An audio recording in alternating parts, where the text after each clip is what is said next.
công cộng có đáp ứng nổi không? Cấm xe xăng, chuyển sang xe công cộng. Nghe thì đúng kiểu nói chuyện trên mây, nhưng thực tế thì, có khi đi bộ còn nhanh hơn đợi buýt. 1.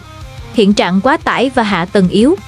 Hà Nội hiện có xe buýt và tàu điện Cát Linh, Hà Đông, nghe thì oai, nhưng đáp ứng nổi 7 triệu xe máy không?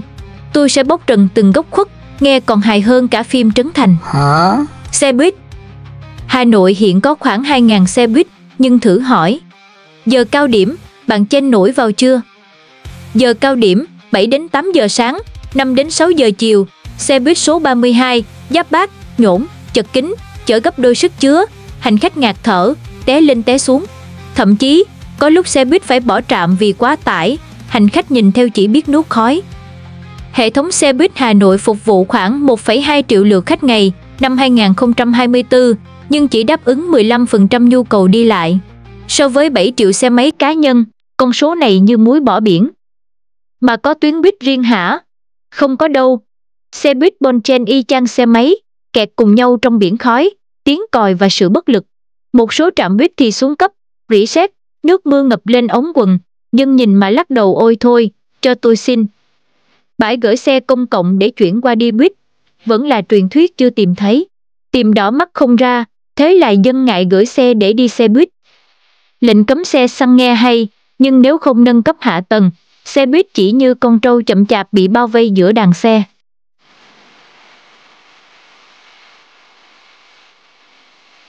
Tàu điện. Con tàu điện chỉ phủ một tuyến, không đủ phục vụ khu vực ngoại thành. Metro Cát Linh Hà Đông được gọi là niềm tự hào nhưng thực tế chỉ là một sợi mì treo lơ lửng, dài 13 km, 12 ga phục vụ hơn 200.000 lượt khách tháng năm 2024, không phủ nổi khu vực ngoại thành. Người dân Gia Lâm, Đông Anh, Thanh Trì muốn đi làm bằng metro hả? Thôi khỏi mơ, còn lâu mới có. Tuyến nhổn, ga Hà Nội vẫn rùa bò thi công, dự kiến năm 2027 mới xong. Các tuyến metro khác như Nam Thăng Long, Trần Hưng Đạo vẫn còn nằm trên giấy. Và cái quan trọng, xe buýt điện hay tàu điện đều phụ thuộc điện lưới. Chỉ cần một cơn cấp điện diện rộng là cả hệ thống, đứng hình, hành khách tự động đi bộ nhanh về nhà. Thế là, người dân vẫn chọn xe máy vì nhanh, tiện, không phải chờ đợi. Cấm xe xăng mà xe công cộng quá tải sẽ gây hỗn loạn giao thông và bất mãn xã hội.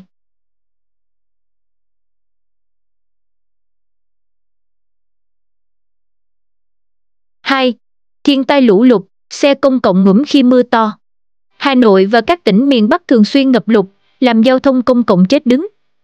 Cơn mưa tháng 9 năm 2024 khiến Hà Nội ngập nặng ở các tuyến đường như Nguyễn Trãi, Trường Chinh, làm xe buýt ngừng hoạt động hàng giờ. Còn ở Nghệ An, Hà Tĩnh chịu lũ lịch sử, làm giao thông công cộng tê liệt hoàn toàn. Xe buýt điện, Hà Nội đang thử nghiệm xe buýt điện, Vinbus, nhưng chúng phụ thuộc lưới điện. Thử tưởng tượng mất điện do lũ như ở Trịnh Châu, Trung Quốc năm 2021, thì xe buýt điện thành tượng đài, coi như xong phim, hành khách tự bơi về nhà. Hạ tầng chống lụt, chưa thấy, mà thấy cảnh xe chết máy, trạm chập điện thì đầy. Hệ thống xe công cộng chưa có kế hoạch ứng phó thiên tai. Trạm dừng, đường ray ngập nước là hỏng sạch. Cấm xe xăng, gặp mưa to, dân Hà Nội đi làm bằng gì? Bơi lội hay gọi Grab thuyền?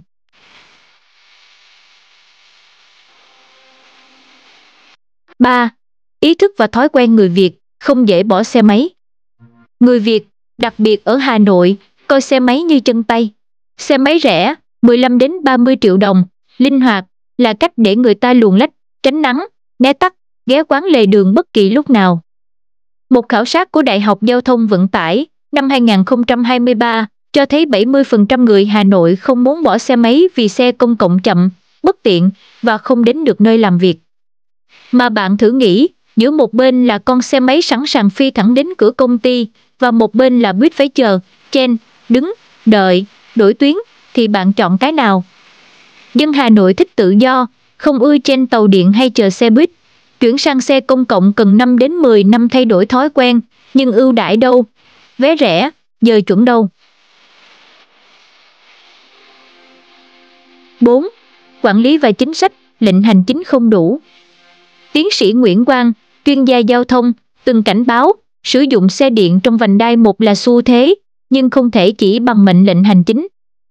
Hà Nội cần lộ trình rõ ràng, ưu đãi mạnh và cải thiện trải nghiệm xe công cộng. Nhưng hiện tại, Hà Nội chưa sẵn sàng.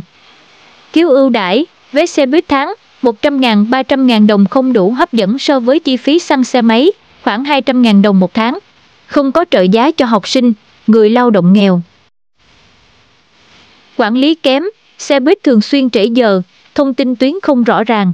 Ứng dụng công nghệ, tra cứu tuyến, giờ xe, còn sơ sài, không thân thiện với người lớn tuổi. Người dân không tin tưởng xe công cộng, càng bám chặt xe máy.